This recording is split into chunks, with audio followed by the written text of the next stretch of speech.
Hi guys, this is Wireheadking, and today I'm bringing you part 4 of the Dojo tutorial series.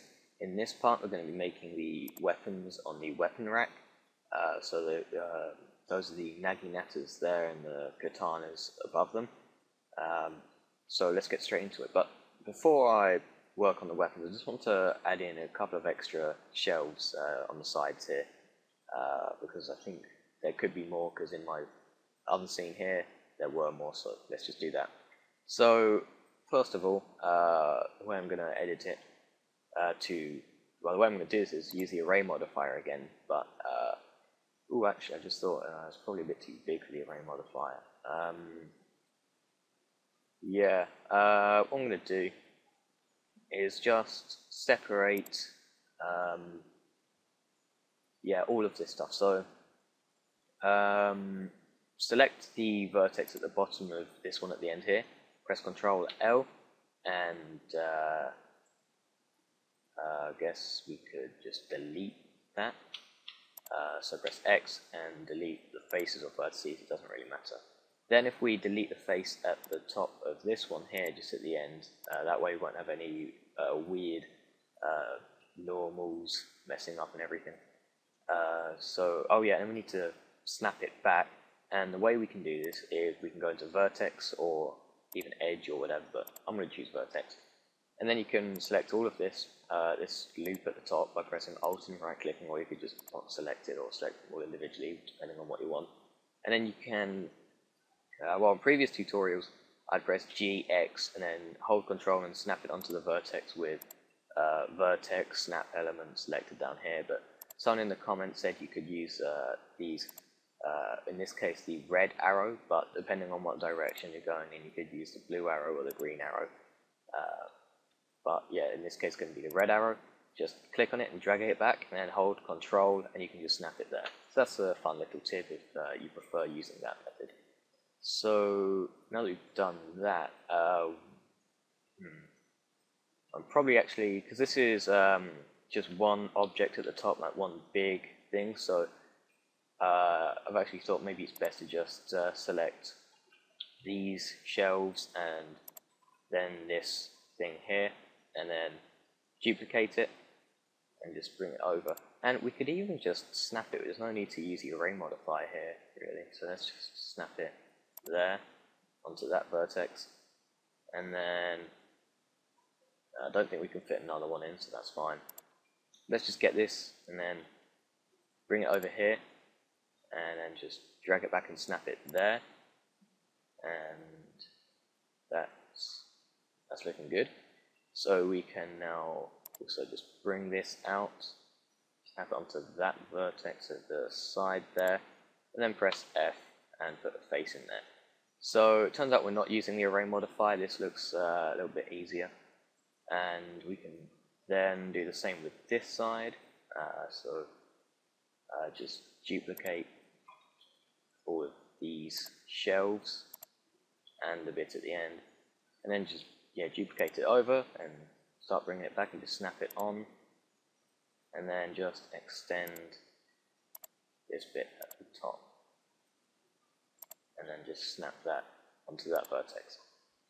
Okay, and there we go, just put a little extension onto the shelves here, the weapon rack. So now let's move on to the weapons, like I said we would. So we're going to start off with the katanas, and I don't believe I used a reference image for these, but I'm just going to check it. Okay, so it turns out I did use a reference image. I probably got this from just searching for a katana on Google Images or something. So the way I've loaded this into Blender as a background image is I pressed N. I came down here to background image, I ticked this and clicked on add image, then clicked on open, and I went along to my Dojo, and this time I may as well open up the my other reference image for the other weapon. Oh, actually it might have been that one where I didn't get a reference image. Yeah, it probably was. So it was the sword that I used a reference image for, the other one was just randomly done by me. So yeah, okay, so this is quite an interesting sword design. We're not going to do anything this fancy with this weird design on it. We're just going to be making the blade and the hilt, I think it's called. So let's begin. So let's put the cursor into the center, and we're going to add in a plane.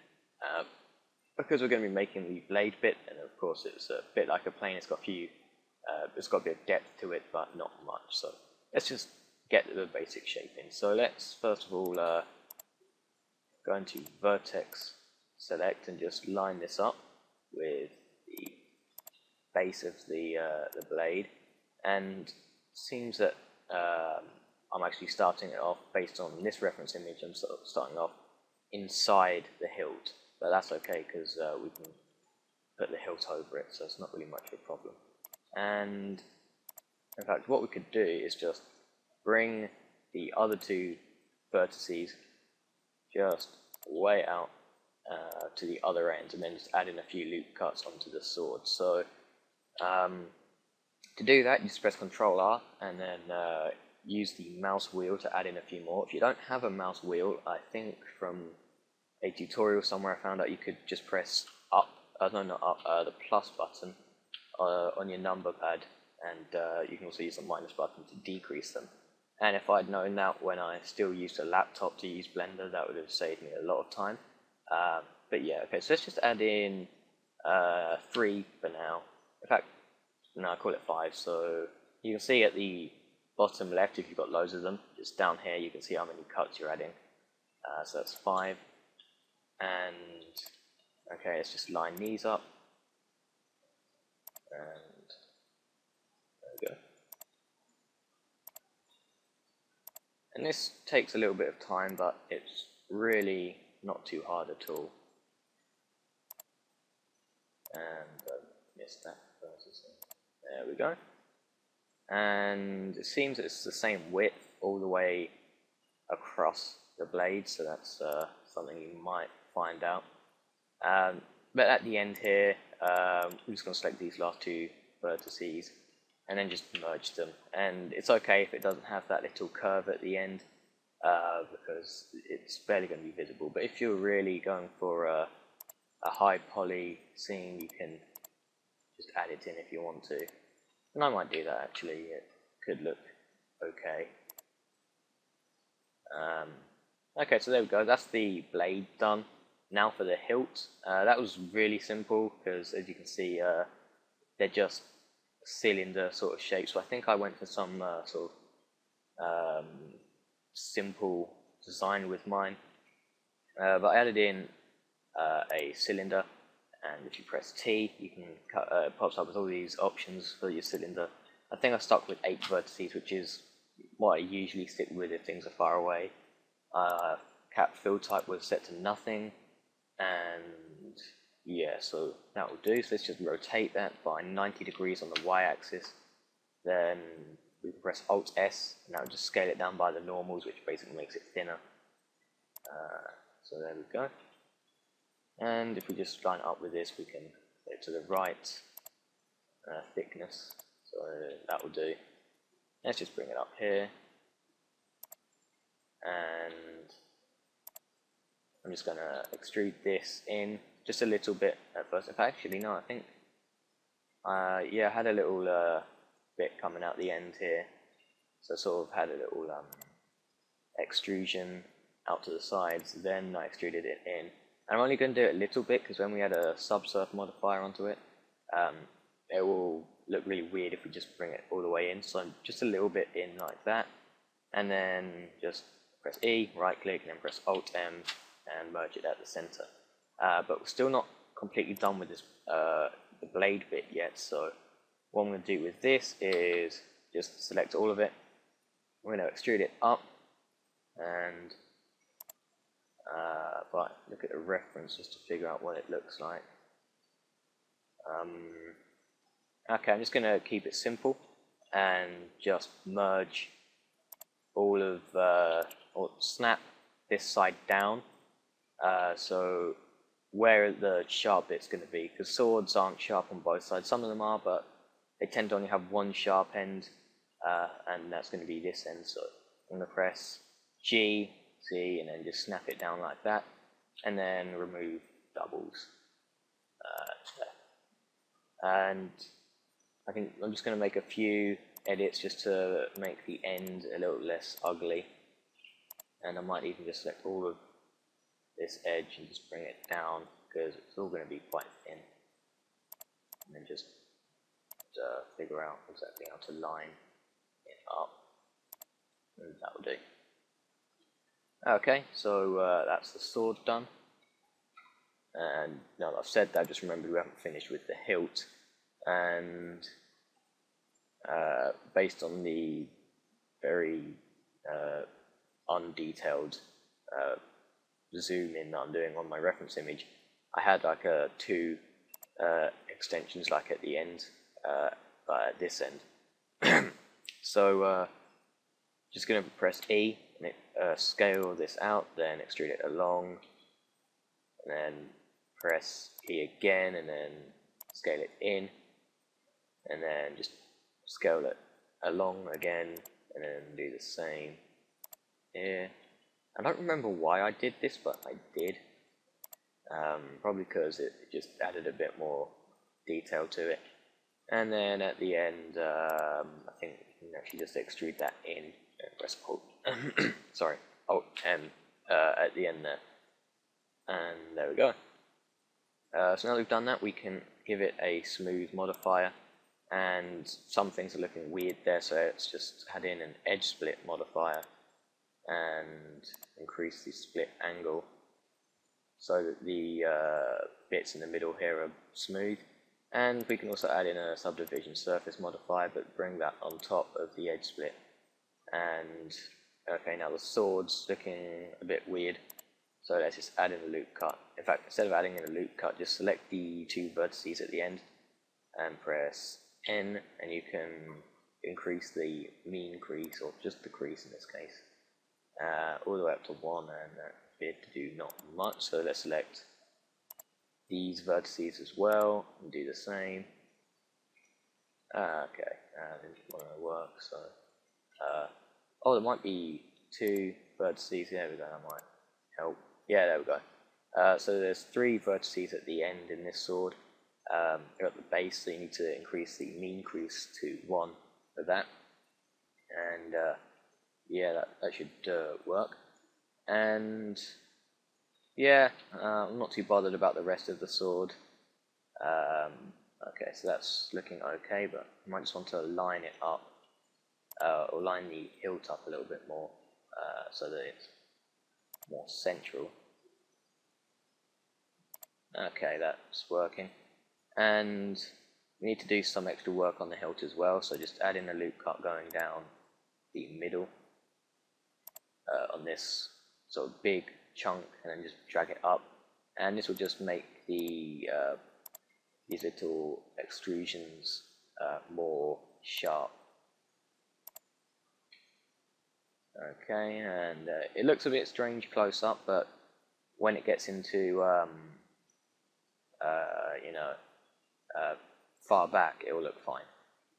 And just need to do the same with the other ones. In fact, actually, before I do that, just hide the subsurf modifier, and we need to add in some placeholder materials, because that way it will stop things from looking strange. So just need to get all of this stuff.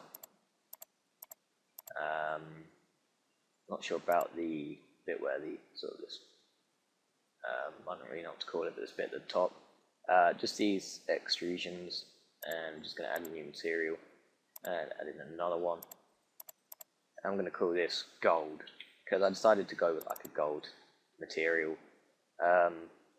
So yeah, and that's one for there, and another one for this extrusion. And the way I'm selecting all these vertices at once, we can actually go into front view and just box select it. That should be fine. And then just assign that, and then the one at the end, but minusing that base, just assign that. And now, just to make sure everything's looking good, we can just make that a little bit darker, and there we go, that's looking fine. And another material we need is for the blade, and then to get this one assigned, just get one vertex on the blade, press Ctrl L to select all of it, and then just assign that. And then to make sure that's working, we can make that a little bit darker as well. And there we go, that's working nicely. Okay, so carrying on with the editing. As you can see now, the gold material is sort of just spread out everywhere for some reason. Well, not some reason, it's because it's not sharp enough. So I need to just add in another loop cut and just bring it all the way over here. And if it gets to the point where you can't really move it, because it's going out of camera, you can just press G twice, and then you can edit it from there. And for this bit in the middle, I'm just going to add in 2 loop cuts and just scale it up on the x-axis. Okay, and that's looking okay, so let's leave it at that. Okay, so that's the sword done. Now we can move on to the Naginatas, which are basically spears, but the bit at the end is like a sort of sword in a way. It's quite a strange weapon if you think about it in that way, but it's pretty simple to make. But first of all, let's just go to Object, Transform, Origin to Geometry on the Katana, and let's just move that to the side, and let's get on with the other one. So we're going to add in a plane, just like before, because we're going to start with the blade. Let's just hide this background image, we don't need it. And now we can scale it out a little bit, like so. And add in, I don't know, I think I used like 3 loop cuts in the end. Just merge the one in the middle. Actually, no, let's not do that. Let's just scale it down. In fact, I'm just going to double check because I'm sure I had a reference image for this. Okay, so I just double checked. I don't, so this could be a little bit awkward because I don't really remember how I did this. So let's. Oh, what have I done here? Strange. Okay, so let's just bring this down to about there. That we can press GY and just snap it to that vertex, because it sort of had a nice flat edge, although at the end it sort of goes up a little bit, so we might change that later. But what I need to do is just make the whole thing a little bit thinner as well, sort of have it gradually sort of curve in, like so. So I'm just dragging down these vertices to make a nice curve there, and then at the end it's sort of tilted up, and then just make a little merging point at the end there. And yeah, it's looking a bit strange. I might just make it a little bit fatter. There we go. And then I'm just going to adjust the positions of all the vertices everywhere, and then I can just bring that down a little bit. Okay. And we can add in a subdivision surface modifier onto this, just like we did with the previous one. And I'm just going to select these edges, these 2 that sort of make the tip, and then just come up here and increase the mean crease just to keep its sharp edge, like so. And then extrude it all up just a little bit. And then for this weapon, it's mainly really about the tip, because it is basically a spear. But so what I'm going to do is just snap these down, like so. And then I'm going to need to select those edges again, and then just increase the mean crease just to keep it sharp. And for the rest of it, I'm not sure. I'm sure I extruded all of it, but for some reason it didn't want to. Oh, it did extrude there. Okay, so we can have a sharp edge. I suppose that's not really a problem. Alright, but let's also just drag this side down. Apart from, if we go into vertex mode, to do is just deselect these 2 at the end, and just bring that down and add in like a loop cut or something. Okay, so that's looking alright. So now I'm just going to remove all the doubles again, and Yeah, okay, it's just slightly affected the shape, but that's fine. Although it looks a bit strange at the end. So I'm just gonna add in a loop cut going down the middle here, and that didn't really seem to do much. It just looks strange. Okay, we could actually just leave it like that. It's not too important, but we do need to scale this all down a little bit, and then just move it over here, and then we can add in a cylinder. Should already have 8 vertices and no fill because we changed it earlier when we added in the other one. And I'm just going to press R, Y, and just type in 90 to change it by rotating it on the Y-axis by 90 degrees. And with the spear or the sword thing that we made just a second ago, just delete the faces inside there we may as well.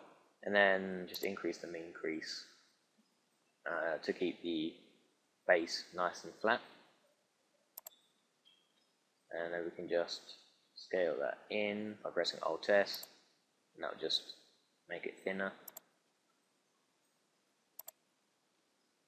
Okay, and then we can just press E, scale that in a little bit, and then press E again, and just merge it at the center. I think when I originally made this, I decided to have the spear tip and the I don't know really what to call it, the star. I tried to have it so it's all part of the same geometry, and it did work in the end, but it was just annoying, and it turned out I didn't really do anything. Okay, so let's just drag that down, and I actually think I want to make this a little bit thinner as well, and it's a bit annoying now I've got a face at the end, so let's just scale that down, then scale it up on the x-axis, and then just scale this down. Maybe just scale it down on the y-axis as well. Okay, so yeah, that will do. And then at the end, I had another one of these little extrusions that I've been doing today. Just extrude that along, and then there we go. So that's the Naginata, although it just doesn't look right, does it? So let's figure out how we can make this look a little bit better. Just going to scale it up on the y-axis, make it a little bit fatter, and then I'm going to just slightly adjust these vertices, make it slightly less curved. And that might have been the reason why it looked so thin in the first place.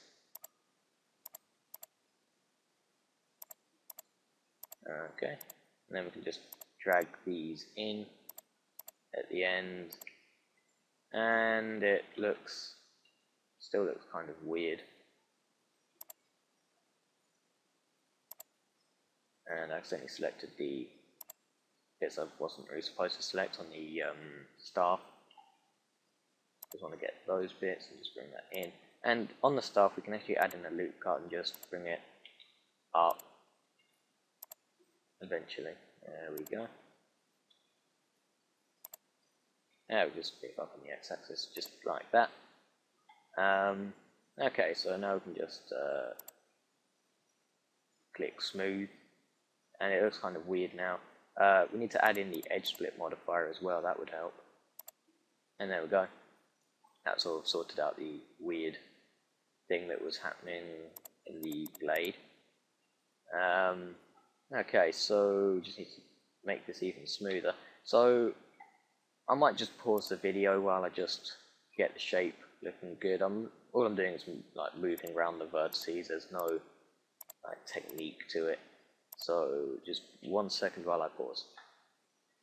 Okay, so I've just finished editing it. I did a few modifications to the staff. I just made it a little bit bigger, and I also played around with the width of the base of the blade at the end, and I'm sort of happy with how this is, but when I was just looking at the one I made in my previous scene, what happened was it turned out I applied the subsurf modifier.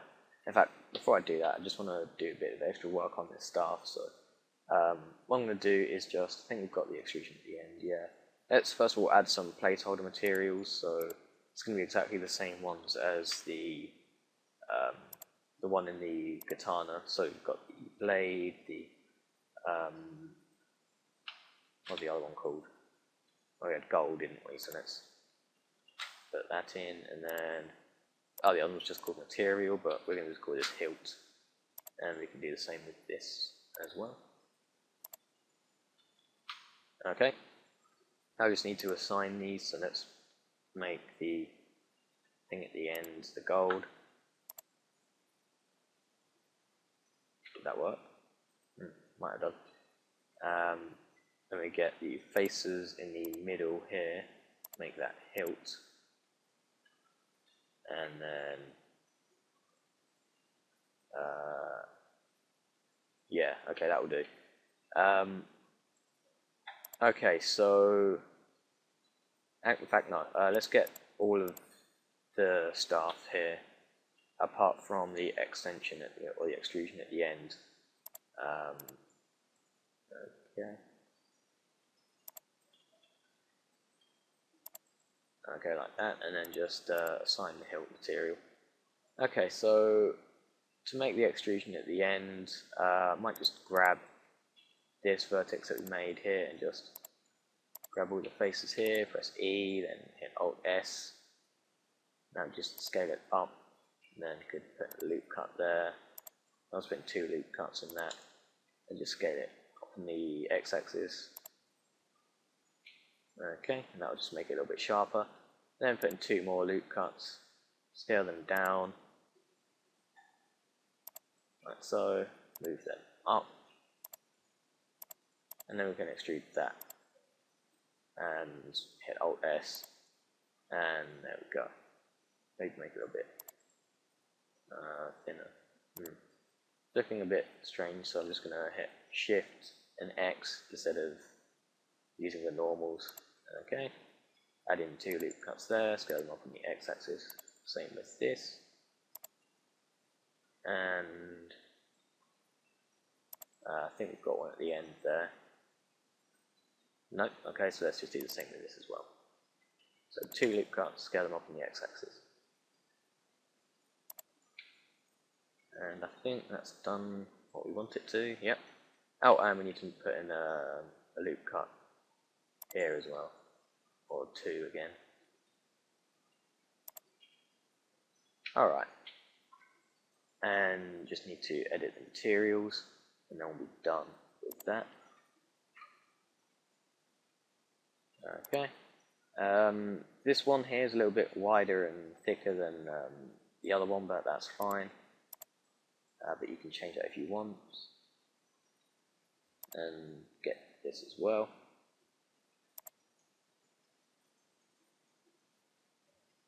Okay, and may as well make that gold as well. And we've got a little bit of bit there. Okay, there we go. Alright, so that's this Naginata done. Now we can put it on the shelf finally, and yeah. Okay, so let's do that. So we just need to bring both of these into layer 1, and just need to, in fact, first of all, before we do that, let's just keep them in layer 2 for now. We need to scale them down so that they're a reasonable size, because as you can see the dimensions here, it says it's 9 meters by a few centimeters and everything, but we just need to scale it down so it's more about 2.5 meters, like so. And let's do the same with this. 2 and just anywhere around 2.5 will do. And they look a bit small, and they are a bit actually, but when you move them in to the other layer, into layer 1, they won't look too small. Okay, so yeah, there we go. Let's just rotate them by 90 degrees, and it turns out that maybe we could have just extended the shelves that we already had. So let's bring those back into layer 2 and just delete the bits at the end here, which sort of made the beginning of the tutorial a bit of a waste of time. Okay, just may as well scale that up on the x-axis and just add in a cube, and then scale it down on the y-axis so it's about as wide as the whole thing. Scale it down on the z-axis, move it up, scale it up on the x-axis. Okay, just need to snap it into place. And same with this side. Well, that seems to already be all pretty well lined up.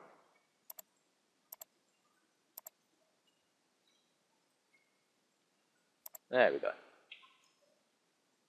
Oh, and just add in an edge split right at the back, so the mark seam just there. Oh yeah, don't add in an edge split, add in a seam, that's what I meant. I think I added one, but it's not saying it. Mark seam. Yeah, it's worked, but it just doesn't say unless you go into wireframe. Alright, so now we can bring these back, and even still it's how many did I have on this? 1, 2, 3, 4, 5, 1, 2, 3, 4. Okay, so maybe it's just a case of making this a little bit smaller, and I'm just going to rotate this by 180 degrees on the x-axis. I'm just going to sort of place it there, and with this just going to scale it down like with the other one, and yeah, place it there. I think with the Katana I actually had a little stand for it and just sort of had them on stands, but they're like really tiny. Oh yeah, they're sort of hooked onto the wall, but that's a very tiny detail that in the end didn't really make any difference.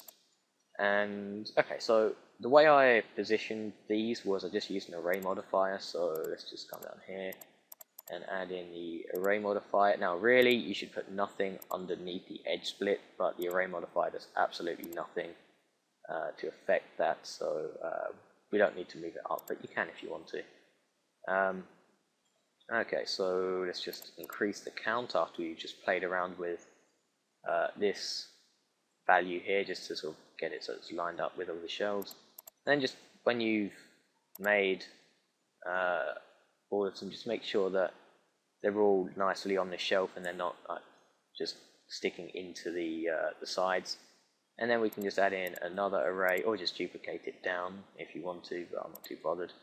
And just set this on the z-axis to -3, and that's the wrong axis.